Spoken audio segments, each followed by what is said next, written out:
July 30th here in southern Ontario, Canada. Don't feel like researching today. It's depressing. I don't feel like doing it. I don't feel like going out in amongst the homeless. I've collected enough stories. We'll get to that sometime soon. Yeah, windy. Need to get things set up here. Hope they stay. So anyways, story time. Misty Runs and Runs. I just posted those for the few people who watched and followed along. You've already met Cindy and Fancy. Well, this is the backstory. It's a standalone story. Dad at the dinner table. Boy, you got about a horse to be here after dinner. You got to take her in a firm hand. And so let me guess, you bought some recalcitrant old fool thing that's soured, and I'm supposed to take it in a firm hand and get it straightened out. Yeah. Oh, well, okay, what's the story here? Well, it's an older mare, and, yeah, she's been soured.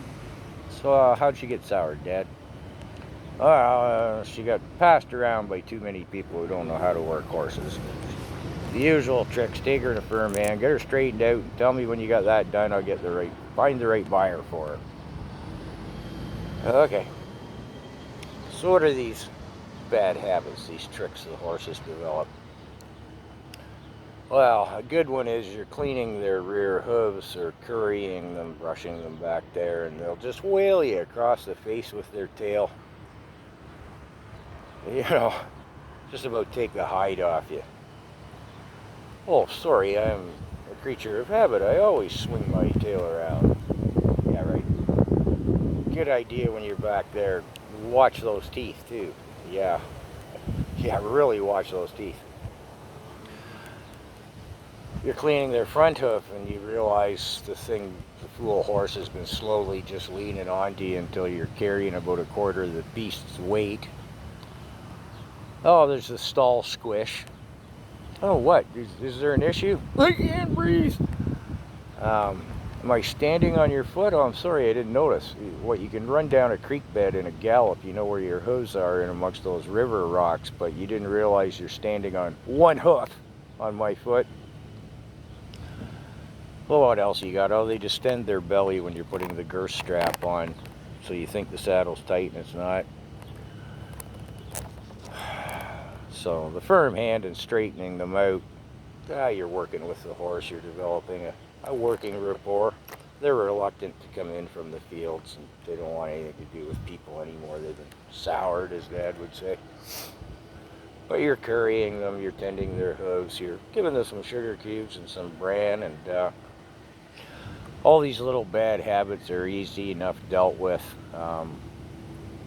Their nose and upper lips quite sensitive, so are their ears.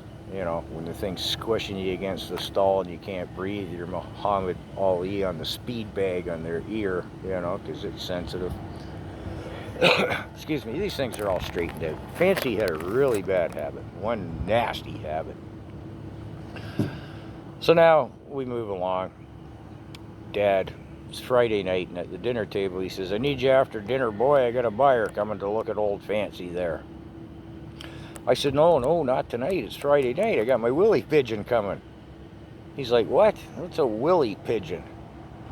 I said, oh, Willie, he was in high school with us there. His dad signed him out. He's 15, signed him out of school, and he works with his dad down in the city. He comes up every second week when he gets his paycheck. He's living with his dad.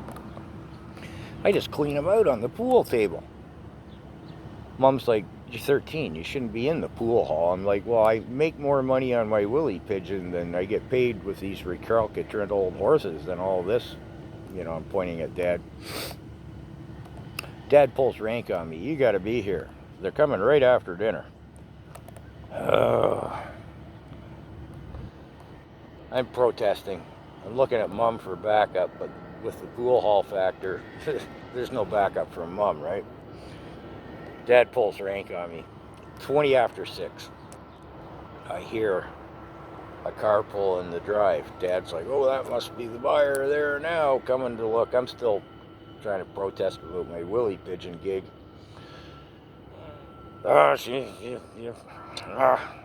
He points at the mound of food on my plate, right?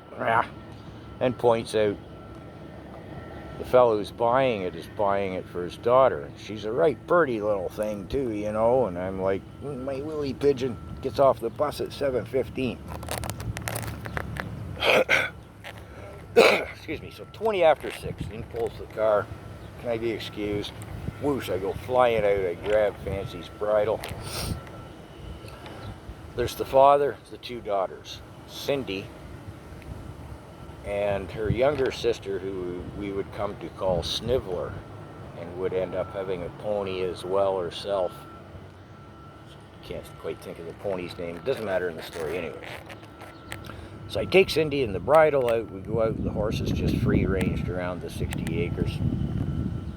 Cindy must have thought I was either like really enthusiastic about my gig, or I was over or under Ritalinated or something, because I'm just giving her the hard and fast spiel on the horse lore. We round up Fancy. I leap up onto Fancy's bare back, lean a hand down for Cindy, swing her up behind me, and canter Fancy up towards the barn. I could tell right off Cindy was a natural. She just got into the rhythm. It was quite pleasant the way she cuddled up to me on my back, holding on. She's never been on a horse before. But I thought, whoa, this girl's got it. You know, she's a natural. So, back up at the barnyard. And I'm still speed rapping at Cindy. I'm showing her how to tie a girth knot. And she's like super attentive. She's bright, enthusiastic, everything. And Dad, I can hear him. He's just on the other side of the fence with Cindy's younger sister and the dad, the would-be purchaser. And the boy's got her straightened out of all the habits. She's one bad habit left yet. I made the mistake of getting one of the girls to try and straighten the old mare out on that. But the boy will get her straightened out in no time, and then she's ready to go. Just needs the right owner, you know. And your daughter, yeah. I'll get to Fancy's bad habit in just a second here. So meanwhile, I'm saying to Cindy, we're on the other side of the horse. I said, look, Cindy, this horse needs someone, or Dad's going to get exasperated and send her to the glue factory. You know what the glue factory is? Like, Cindy's like, no, really? I'm like, no, you're the right. Fancy needs somebody. I think it's you. I said, and now just, I hope you can forgive me. What I'm going to do next is probably going to kind of mortify you, but it's the last bad habit she has. You know, we've sort of been listening to Dad with his spiel, with Cindy's dad. I said, this is going to look really brutal to you, but don't let it faze you, and I really hope that you and Fancy are going to bond, because I would hate to see her go to the glue factory. So now we come to Fancy's bad habit. And I see the video is 8 minutes, so I'm going to cut it off here.